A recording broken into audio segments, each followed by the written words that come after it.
Hi, my name is Pamela Carter, and we're here at the CBA convention with author Melody Carlson. She has written over 150 books, fiction books, specifically aimed at teens. And we have with us today an array of her newest collection. It's called Melody, welcome to our program. Thank you. This is your True Colors series. Correct. And tell me about what inspired you to begin to write fiction for teens. First of all, I'll say I haven't done 150 books for teens, but 150 books. Okay. I've probably done about 40 so far for teens, with a lot more coming. But yeah, when I actually started writing fiction, I was thinking more about women's fiction. Okay. And it's kind of fun to write women's fiction and just tell stories and have a good time with it. And then someone invited me to consider doing teen fiction. So I thought, okay, we'll give it a try. But teen fiction wasn't selling so well at the time. So I wrote, it was called Diary of a Teenage Girl. And we thought we'd do one book. And the book just went like hotcakes. So we couldn't, we were so surprised. So we turned that into a series. And I wrote 13 books in that series. They've done extremely well. And I write it with a real reality base. It's written like a diary, and I touch on a lot of issues like things like anorexia or suicide or murder, pretty serious things, but I can't go very deep in those issues because there's so much going on in the story. Mm-hmm. So I thought, let's do something where you can go really deep, hit one issue at a time, and that's how True Colors was born. Okay, your latest book is called Faded Denim. And what is this about? This one addresses body image, and it's interesting because this is like the 9th book in the series, but it's probably the most important issue. It's probably more girls. I would like to say, I don't want to say it, but I think all girls struggle with body image issues. And where does this start? And how did you research this for this book? Well, as girls, we all know it starts probably about the time we hit puberty and we start looking at our bodies differently. Right. But yeah, I did do some research on it because I thought maybe it wasn't such a big issue anymore because you'd think that, women are getting so smart and young women are getting so smart. So totally wrong. Well, I'm hearing in some of the things I've read that some girls are starting as young as 8 years old. Exactly. The with age, this thinking they're fat at 8 years old. I know. It's so sad. And it's not like I want to blame it on moms because it really isn't moms. But sometimes with the younger children, if a child hears mom saying, oh, I'm going on a diet, or I can't eat that, or I must have diet soda. Right. The children do imitate. But then beyond that, the whole media, the stick-thin models, the images that are plastered before us that are all brushed and perfect. And, and the other thing that I found that was really interesting when I was researching the book is plastic surgery. Teenagers. Really? Yes. Teenagers who will ask for plastic surgery for their 16th birthday and get it, or for graduation and get it. And can you imagine? Your body isn't even done changing at that age. My goodness. But they're so unhappy. So give me a little backdrop on some of your stories here.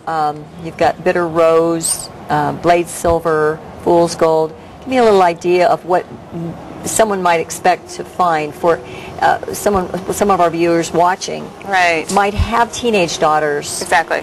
That are going through these issues. They don't really know how to talk to them. Yes. But they could hand them one of your buy them one of your books, and say, honey, why don't you just, this was really interesting. Why don't you read it? Exactly. And once they get hooked on the storyline, they read the whole book. Well, I know I'm going to make a confession here. My aunt used to buy those romance magazines, when I was, maybe 10 years old or something. And I'd sneak in her bedroom and I got so engrossed in those romance. Yes, exactly. They used to do that. They don't do those so much anymore. Oh, I think they do. Do they? Think we just but it was like, romance stories. And so I know that girls start, I know even for me at 10 years old. Yes. And that's thinking about those things. That's story and that's fiction, and it hooks the reader. It is. And you could write about these issues in nonfiction books, and people do. There's a lot of body image. A girl's not going to read that at boring. That age. Yeah. Right. So what I do is through the beauty of story, and sometimes there's a little romance involved. In fact, a lot of them there is, and Denim there is. Mm-hmm. Bitter Rose is about divorce, and you don't think of that as being such a big issue for teens, but when their parents go through a divorce, it is a lot more life-shattering than my parents were divorced when I was 13 years old, and then I was sharing with you before we started rolling here that I had an issue with bulimia because of my parents' divorce. I didn't know how to handle my emotions. So I understand that whole perfectionism and that whole control, and it's just really, and at that age, you just don't know how to control your emotions. No. So you either do the compulsive not eating, or the bulimia, binging and purging, and I know a lot more girls are doing that. Yeah. And that is, there are several causes for it. Sometimes it's all about control, and it's the only area of my life that I can control. And then sometimes it really is just purely body image. Yeah, I want to look like this, and we're not made to all look alike, obviously. Right. Yeah. Right. That reminds me of Blade Silver too. It's a control issue. It's the issue there is cutting, and that's a really hard one. I know. Yes. But often when that happens, the girl has been a victim of sexual abuse, or just maybe repression in the home, and a lot of anger and things where she cannot deal with her feelings, and so she uses cutting as a control way out. It's like her own little private world that she can control. Really? Now, see, I never understood that. I never did either till I wrote this book, and then it really opened my eyes. And a lot of girls are doing it. They are, and the numbers are going up. Are they really? Yeah. It doesn't make sense until you really find out what the root cause is, and it's just unhealed, deep emotional wounds. Right. So they wound themselves, and they focus their attention on the pain, and then taking care of the pain, and it's a really sad, lonely. It's an addiction. Yeah. Now, how do you have these girls resolve some of these issues? Yes, in all the teen books. And I don't do this so much in my adult fiction. I'm more light-handed as far as the spiritual factors go. It's always there, but I don't lay it all down on the line. In the teen books, because they have gone through so much, I drag my character through everything. This poor girl has just been tortured because I'm trying to show the reader something that finally she always hits a crisis place where either she's been a Christian and she's denied her faith, or she's just not walking, or she's just simply not a Christian, and she cries out for God in a really big way, and her life does change. And it's not like everything becomes perfect, but she's finally got an answer. In the Blade Silver one, I don't outline my books, so I don't really know where they're going. In the cutting one, I was at a loss because I didn't really, have anybody. When I got to the critical place, I realized it was by His stripes we are healed. Wow. I know. Wow. It knocked my socks off. And so these girls are wounding themselves, trying to heal themselves, and Jesus said, by my stripes you're healed. I've been wounded for your transgression. Exactly. Because it's like the whole symbol of blood and pain. Oh, wow. Isn't that amazing? That is. Yeah. That's powerful. Yeah. What a powerful image. Right. To just portray the love of God, that Jesus has already paid that price. I know, but the funny thing is I didn't even know it when I started writing the book. So how would a girl know it who's cutting herself? So when you begin writing a novel, you don't outline, you don't know where you're going, you just start writing. I do. The way I start is I have a character in mind and a problem. And to me, character plus problem equals plot. Right. And you need plot. And all of my books are character driven, which that's the kind of books I like to read. I care so much about relationships and character, and even those old romance novels they were about characters. Right. But I sort of travel with her and see where it goes, and to me that makes it a more organic read. And I know my readers really like it, and they are surprised just as I am surprised, and it's a lot less predictable than I know some people are really good at outlining, but for me it's just a whole lot more fun too. I think as many and then books, you're kind of on the journey with your characters. Exactly. I think kind of not knowing where they're headed, or that's why I love to write, because it's almost like reading a book. It's like, okay, Lord, what's next? Yeah, that sounds so fun. What are some of the other books? Is this kind of your passion now, writing these teen series? Is this a passion for you now? It really is, just because I care so deeply about them. And the more I research, the more I find out how deep their needs are, and everything they face is similar to what we faced, but you just magnify it and amplify it, intensify you've got all the hormones coming in, you've got all the feelings, you've got like so alcohol in Burnt Orange, like statistics. So that's your Burnt Orange series, huh? Statistics for girls and binge drinking and alcohol poisoning are on the rise, and that doesn't really make sense, but it's true. It's like they're competing with the boys to be extreme, and I think this whole extreme behavior, extreme risk is a very cool thing. I think it makes them feel alive. I'm not sure, but it's out there, and it's scary. How do you research? Do you have teens yourself? My teens are out of their teens now. Okay. Yeah. But how do you know what's going on? Thank goodness for the web. Okay. I do a lot of research online, Okay. which is frightening because the things I researched, one of the books I just did, I was researching suicide and discovered that they have suicide sites where they teach you how to, the best ways, what to do, and they will deliver the letter after you've done it. They encourage you to kill yourself on these sites. Really? It is frightening. Oh, and you think about teens and how everything is accessible to them, and they can, on a depressed night, hit that site and follow the directions. And there are people who believe in like zero population growth, and they're like, help zero population growth and just, take your, it's frightening. That is so the more I research, the more I want to write for teens, because I feel like they are so subject to it. And a lot of teens are not being raised with Christian values. They don't really know there's a God. Right. And if there is one, or if they've been raised in a church, sometimes it's dead, and they don't. God is not really a reality. And so to bring Jesus into the real world where these kids live, right, and the real issues that they're facing.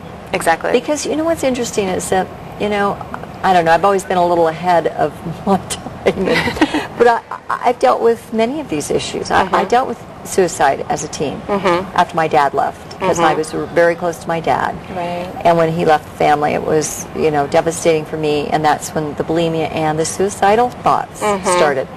But back then, you just didn't talk about it. I mean, I can remember going to school and just feeling this cloud, this black cloud of depression. But I don't think that's changed. I don't think they talk about it now either. When it's something like that. No, not when it's something like some of the issues, but according to the research I've done, are real secret issues. Like the bulimia, anorexia. Oh, that was I can understand secret. That because girls, that's a shame issue. And cutting is a shame issue. Suicide is also a shame issue if they're serious. If they're not serious, they might talk about it to anybody. Yeah. No one knew. Yeah. Well, thank goodness you're still here. Well, God saved me. I know it was the Lord that saved me for such a time as this, because I did, had to have my stomach pumped. And in the suicide book, what I found, which just stunned me, was that one of the most common forms of suicide now is Tylenol. Have you heard that? And no, I had never heard that. Oh yeah, well I did a whole bottle of Excedrin and Sominex. Yeah, but Tylenol, I guess, is one of the worst, because it goes straight to your kidneys and your liver, and shuts you down. And if you're not pumped like in a really short amount of time, Tylenol. It's a slow death, but it's almost certain death. And some kids, this is the scary thing, do it just to get attention. I've just taken a bottle of Tylenol, and that's it. And that's what I used for the suicide victim in the book, just to teach, to make a point. So don't make this mistake, teen reader. Well, I had a friend, a really close friend of mine. She was 21, bent over a rifle, and shot herself in the stomach with her father's hunting rifle. Survive or? She survived. I have a friend that's how she found the Lord. I have a friend she was that raised in a church that didn't really teach, but she looked at a cross, and she had a revelation that Jesus died for her. And she was instantly healed.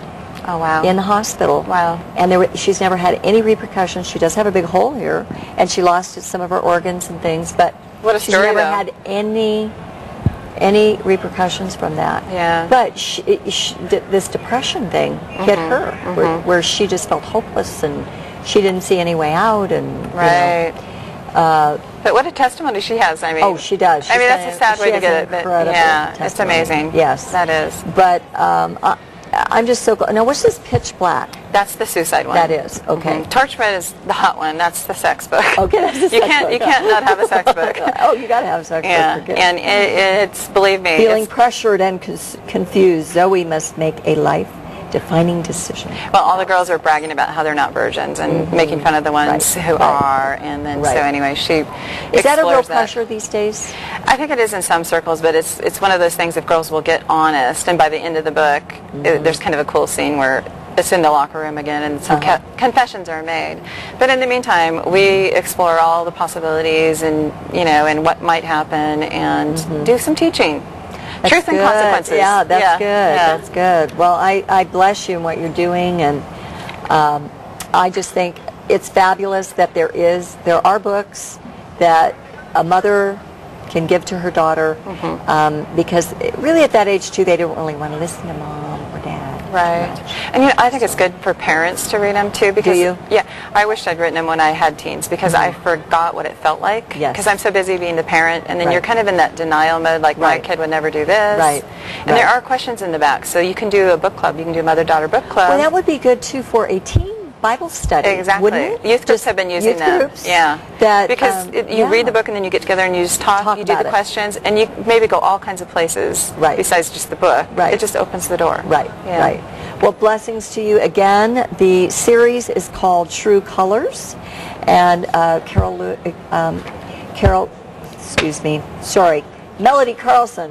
Why do I want to call you Carol? That was the last lady. Sorry about that. That's okay. Melody Carlson. And we just bless what you're doing here, and just wish you all the best with many, many, many more books. And there are many coming. She's going to birth many more babies. Yes. So thanks for watching. God bless you. Bye-bye.